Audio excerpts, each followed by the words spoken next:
Chair, thank you very much. Administrator Nelson, given the amount of work that remains to be done with test flights and developing and testing a lander and space suits, what do you see as the largest technical threat to landing our astronauts on the moon by 2025? First of all, you all have helped us so that landing will occur, because there have been indications, and we hope that you will consider favorably the President's request to start competition in a human lander. Now, as it turned out, the first competition, NASA simply did not have enough money to award for 2 landers. And by far the most economical of the 3 competitors was the one that was given the nod, SpaceX, for the first landing. That's a done contract. What we wanted to do, and what you all, the Congress, have made particularly clear to me through hearings all last year, and I happen to agree with you, is that you wanted competition for the ultimate lander. So on the basis of that, we have started the initial process, and if you deem it wise in giving us the appropriations, which the President has requested, then we will have a simultaneous competition excluding SpaceX, because they already have that under procurement law and can't participate in the next competition. The winner of that competition would have the opportunity, as SpaceX, to land an uncrewed lander first and then do the crewed landing. They would have that opportunity. And then we would have 2 landers somewhere in the 2027 time frame, having both have already landed, to make the ultimate choice of the lander that would last for some period of time as the lander on the moon. That is a decision that you will have to make in this President's request. And I believe that that is the plan that can bring us all the value of competition. You get it done with that competitive spirit, you get it done cheaper, and that allows us to move away from what has been a plague on us in the past, which is a cost-plus contract, and move to an existing contractual price.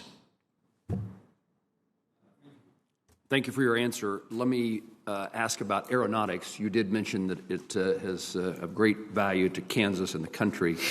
That portfolio includes everything from low sonic boom aircraft to developing advanced materials and technologies that lead us to a safer, cleaner, more fuel-efficient aircraft.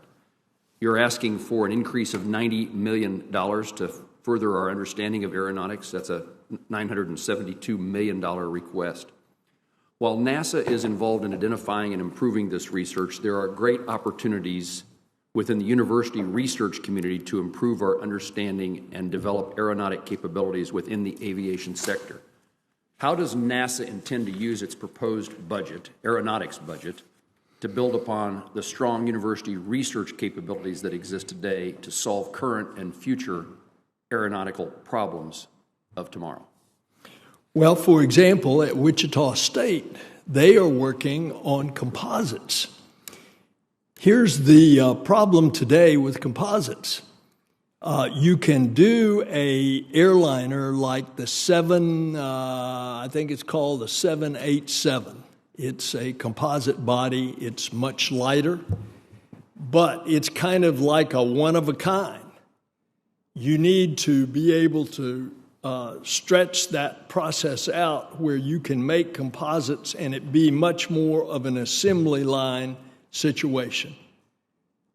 Wichita State is working on that. If you get that to the point through aeronautical research that NASA is working on, so that we can start popping out airframes that are composites, then you've saved a lot of weight, and therefore you've saved a lot of fuel, and you've gotten a lot greater efficiencies. And according to the passengers that fly on the 787, it's also more comfortable inside because of the humidity. Seems like you agree with me that the private universities, the public and private universities, are of value to NASA and to the country in this regard.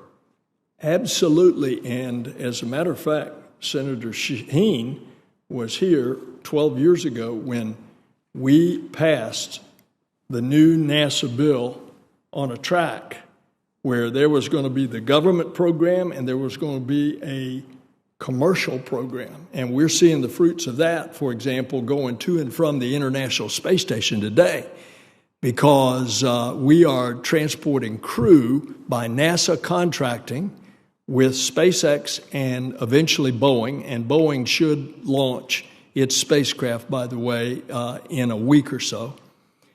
And this is a test flight, and then the crew would be later this year.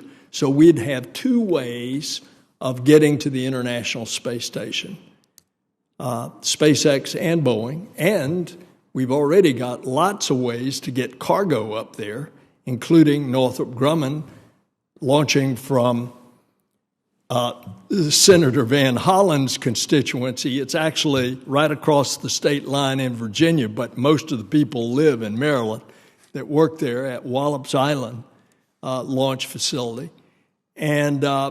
And so there's just so much that is happening in the commercial area, whether it's done directly under NASA's government contracts or whether NASA contracts with commercial entities in order to produce what we're asking them to produce. Now, when it comes to safety, NASA's all over it. We're not simply going to put up crew and spacecraft that are not safe, even though we've contracted with a commercial company. And the proof's in the pudding. Look what has happened with commercial crew going to and from the International Space Station. Thank you, Senator Moran.